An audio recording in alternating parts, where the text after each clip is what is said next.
Ille-et-Vilaine, Damien Bonguer, Gaël Landreau, Tristan Lahaye, Cyril Morel qui est élu Rennais qui sont là, ça nous fait très plaisir, élu des générations, donc on est content de les avoir avec nous. Et puis évidemment, ça a été dit tout à l'heure par Guillaume, mais organiser des événements comme cela pour un mouvement politique comme le nôtre, qui est un mouvement qui ne bénéficie pas d'argent public, qui n'a pas eu de prêt de la banque, ça repose uniquement sur des énergies militantes, des gens qui ne demandent aucune gratification, aucune récompense, donc merci aux sympathisants, aux activistes, peu importe comment on les appelle, aux militants, aux gens, aux bénévoles, voilà. Et bénévoles, étymologiquement, c'est un peu, c'est vouloir le bien, hein. Et donc voilà, donc qui nous ont aidés à organiser ce moment-là. Bon, je ne savais pas que je devais conclure si vite, mais donc je ne vais pas faire tourner la montre. Je vais vous dire les choses comme je les vois. On a essayé de venir ici avec, vous l'avez entendu, sincérité, honnêteté. Nous portons des idées qui vous rappelleraient, ou vous rappelleront sans doute celles que nous défendions pendant l'élection présidentielle. C'est vrai qu'il y a une pierre du revenu universel dans notre programme pour les élections européennes qui s'appelle le dividende universel, qu'on a imaginé comme une première brique qui serait offerte à chaque pays européen, charge à lui de construire sur cette première brique un revenu universel d'existence. Nous travaillons aujourd'hui sur le revenu universel. Nous y travaillons très sérieusement avec des économistes. Nous y travaillons aux méthodes opérationnelles de mise en œuvre de ce revenu universel. L'objectif, et je vous le dis, les choses ont beaucoup bougé, hein, je me permets cette remarque, mais par rapport à la présidentielle, où j'avais l'impression qu'on parlait d'un sujet totalement tellement nouveau que finalement c'était long à expliquer. Aujourd'hui, j'étais devant l'école d'économie de Paris il y a un mois de ça, à plancher devant une cinquantaine de jeunes chercheurs en économie, avec Daniel Cohen qui était là, sur le revenu universel. On voit qu'aujourd'hui, le travail s'organise de plus en plus autour de cette question-là. C'est devenu une question sérieuse.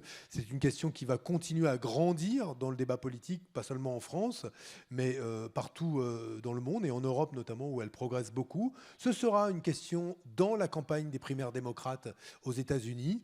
Et j'en profite pour le dire, parce que c'est intéressant de voir que cette question aussi surgit dans le débat américain, et qu'il me soit permis de dire, puisque nous proposons le Green New Deal, que le Green New Deal est défendu également aux États-Unis par Alexandria Ocasio-Cortez, qui a été l'élu de New York, dont on parle beaucoup aux États-Unis, qui défend comme nous le Green New Deal, et par Bernie Sanders, dont j'espère qu'il gagnera la primaire démocrate et la présidence des États-Unis d'Amérique dans quelques mois et années.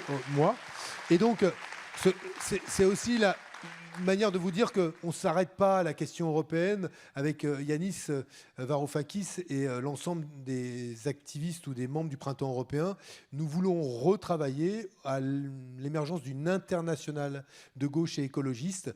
C'est frappant de voir qu'il y a une internationale raciste, qu'il y a une internationale capitaliste, et que ceux qui ont inventé l'idée même de l'internationale, la gauche, aujourd'hui ne sont plus capables de proposer un front commun avec des propositions, une stratégie pour faire face à cette double offensive à la fois des libéraux à travers l'international capitaliste et des nationalistes à travers l'international raciste qu'ils ont constitué, qui n'a d'autre but que de les installer au pouvoir pour qu'ils puissent, je vous rappelle, se faire la guerre ensuite, hein. Parce que, bon, évidemment, Salvini-Le Pen, c'est copains jusqu'au jour où ils gouvernent chacun, l'un l'Italie, l'autre la France, parce que là, le voisin devient évidemment l'objet de toutes les vilainies, de toutes les stratégies offensives, agressives, etc. Donc, ça ne dure que jusqu'au jour où ils ont le pouvoir. Là commencent les emmerdes pour tout le monde, et à commencer pour nous. Bref. Mais je voulais vous dire donc... Nous avons travaillé sur ces propositions-là, que nous nous sommes inscrits dans un débat politique avec beaucoup de sincérité, d'honnêteté, depuis les présidentielles, encore aujourd'hui avec les européennes, mais que nous avions aussi une méthode claire sur ce que seront nos alliances et nos stratégies. Vous savez, la politique... C'est important de lire les programmes, c'est important de les creuser, c'est important de vérifier le bien fondé des solutions qui sont mises sur la table. Nous en avons mises sur la table et elles ont été discutées parfois, c'est souvent, selon nous, critiquées aussi, et on accepte volontiers qu'on remette en cause nos solutions. On a même nous-mêmes changé. Moi, je défendais une approche de financement du Green New Deal par la création monétaire Au contact du printemps européen, nous sommes arrivés à la solution défendue tout à l'heure par Emma sur les obligations vertes. Donc on a évolué les uns les autres. Tout ça est dans le débat, c'est bien les propositions, mais la question est de savoir ensuite comment tout cela se réalise. Et là, on parle du Parlement européen. Et au Parlement européen, pendant qu'on discute, là, il y a des discussions déjà entre le groupe des socialistes européens, le groupe des conservateurs européens et les libéraux sur la répartition des postes. L'élection n'a pas lieu, hein, elle n'a pas encore eu lieu, vous n'avez pas encore voté, mais c'est déjà des discussions qui existent. Pourquoi ? Parce qu'il y a déjà une majorité, notamment sur la question du libre-échange, qui existe au Parlement européen. Hier, dans la discussion et le débat avec Raphaël Glucksmann, je lui disais, mais moi je ne doute pas que tu sois pour le protectionnisme aux frontières de l'Europe. Toi, oui. Mais aucun des socialistes européens que tu vas rejoindre ne l'est. Et la majorité libre-échangiste du Parlement européen réunit les conservateurs, les libéraux et les sociodémocrates. Et cela ne changera pas.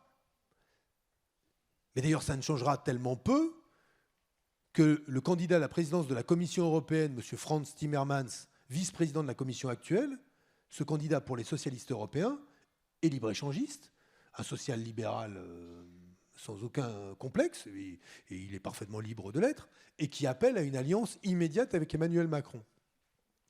Emmanuel Macron, auquel il propose d'ailleurs d'être dans le même groupe. Et en fait, ce que je veux vous dire, c'est que, alors on pourra y voir une marque de génie d'Emmanuel Macron. Moi, j'y vois une tromperie, une imposture.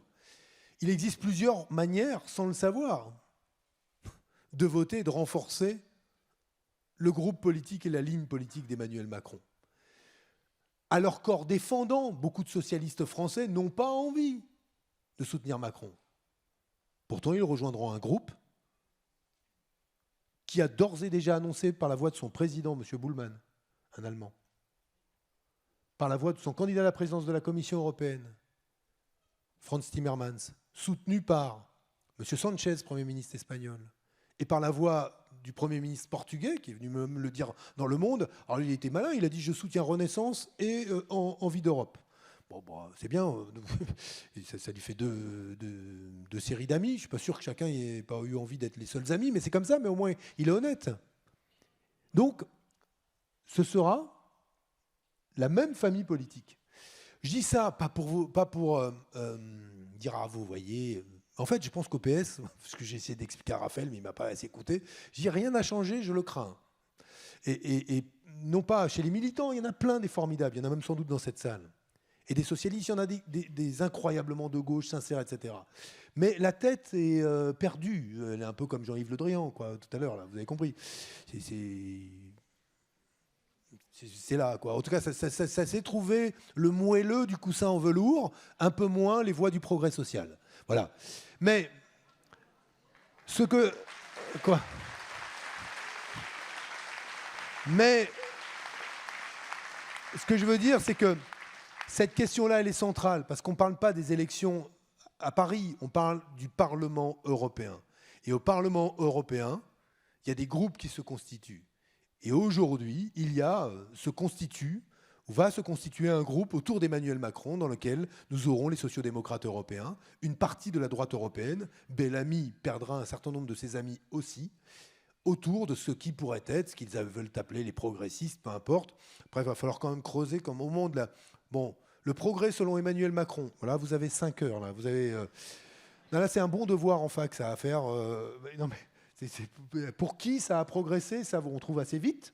Mais après, c'est un beau sujet de philo, quoi. Ou peut-être pas de philo, d'ailleurs, mais un bon sujet, en tout cas, pour... c'est une belle énigme, voilà, surtout. Donc, ça va se constituer, ça. Et je vous le dis ça, pourquoi ? Parce que la politique, c'est génial, le débat d'idées. Mais après, à un moment, il y a la réalité, c'est-à-dire là où on se trouve. Et au Parlement européen, où nous nous trouverons, nous allons participer à la construction du groupe du printemps européen. Pourquoi est-ce qu'on a quelques arguments ? Parce que d'abord, Guillaume Balas, qui est derrière moi, a été l'initiateur de ce qu'on appelle le Progressive Caucus au Parlement européen, qui réunissait des députés du groupe écologiste, des députés du groupe socialiste, des députés de la gauche dite radicale, pour construire ce qui pouvait préfigurer demain un nouveau groupe politique. Beaucoup de ceux-là seront au Parlement européen. Beaucoup seront élus par les listes du printemps européen.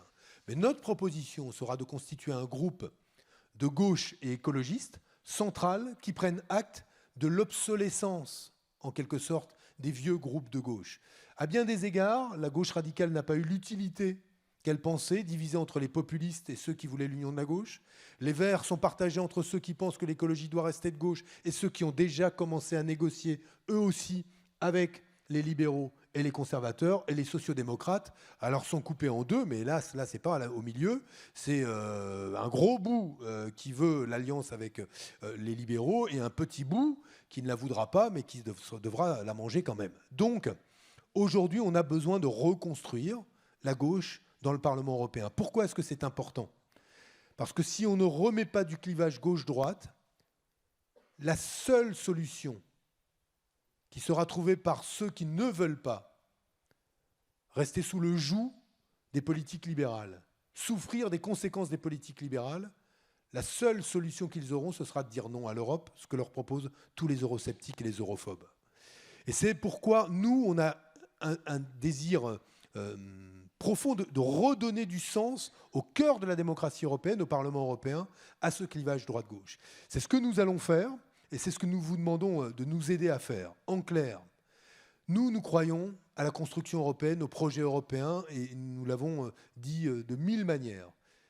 Nous avons une aversion profonde pour les politiques libérales qui sont en train de tuer le projet européen. Nous ne sommes pas eurosceptiques, nous sommes libéralo-sceptiques. Nous partageons la même aversion pour ces politiques avec d'autres composantes de gauche. Mais nous considérons que nous ne pouvons pas prendre le risque de sortir de l'Europe en disant vouloir sortir des traités, même si on a le droit de désobéir en partie aux traités, ce que nous proposons notamment sur la question des 3%. Mais nous avons donc une stratégie claire. La gauche au cœur de la démocratie européenne pour réorienter les politiques européennes. Et nous ne mènerons ces choix et ces combats politiques qu'avec des écologistes et la gauche. Pas par sectarisme, pas parce que nous ne voulons pas discuter avec les autres. On peut voter une ou deux résolutions d'intérêt général avec tout le Parlement, ça arrive même au Parlement français. Mais sur les questions budgétaires, macroéconomiques, environnementales, celles des lobbies, celles de la politique agricole commune, de la pêche, du travail, des politiques d'austérité, il n'y a pas de compromis possible. Nous visons, notre objectif, notre projet n'a rien à voir avec le leur. L'idée que nous nous faisons du rôle des individus, de leur émancipation, n'a rien à voir avec celle de la droite, raison pour laquelle notre mission, notre tâche sera à nouveau de faire vivre la voie de la gauche et de l'écologie dans l'Europe, pas hors de l'Europe, dans l'Europe. Pour ça, pour nous aider à unir de la gauche, on a besoin de votre force. C'est ça la démocratie, c'est que c'est vous qui décidez tout. Est-ce que vous nous donnez la force de participer à cette reconstruction de la gauche qui commencera par le Parlement européen et se poursuivra en France?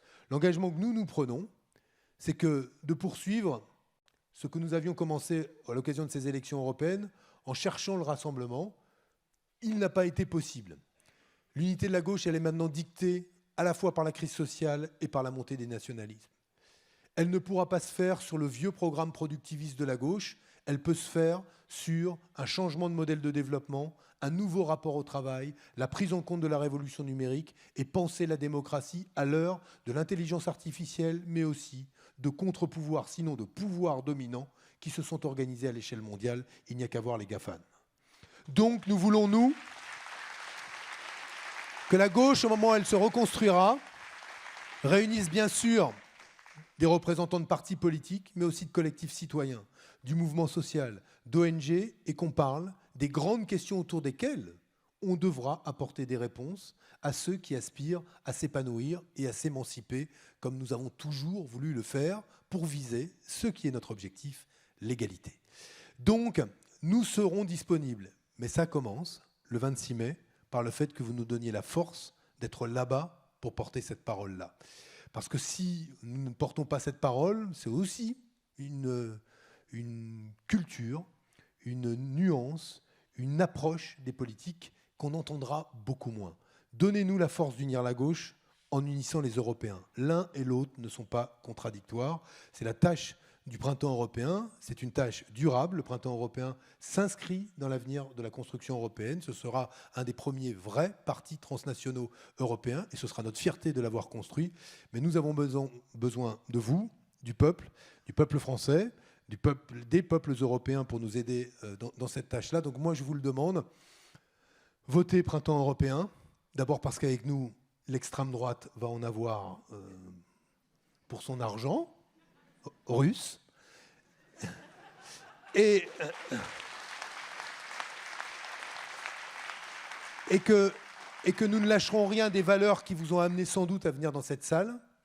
Parce que si vous êtes ici, c'est que vous partagez tous sur le rapport aux autres, à l'humanité, quelque chose qui vous réunit, dans le rapport à la nature, au vivant, parce que le vivant ne se réduit pas à nos seules existences, mais bien à la responsabilité que nous avons vis-à-vis de la totalité du vivant, donc de la nature, qui fait que nous demandons, par exemple, la reconnaissance du crime d'écocide, ce qui est une particularité de notre programme, dans le projet du Printemps européen.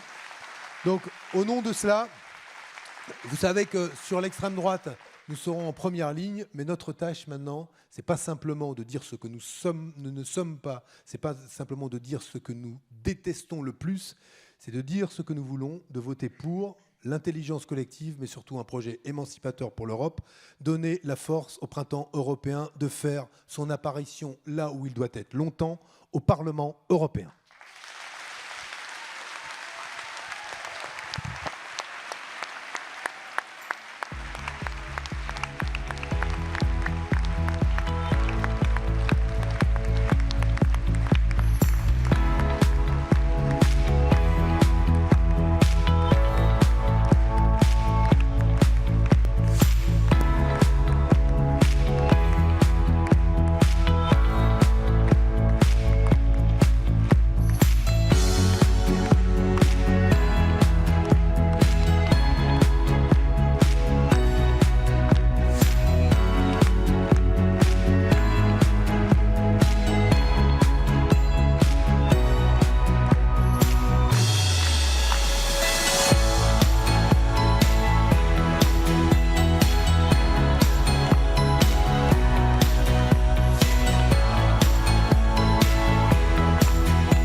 N'oubliez pas, dans quelques heures, le travail doit continuer. Appelez vos proches, écrivez-leur, vos familles, vos amis, vos collègues. Chaque voix comptera dimanche pour faire élire nos députés européens.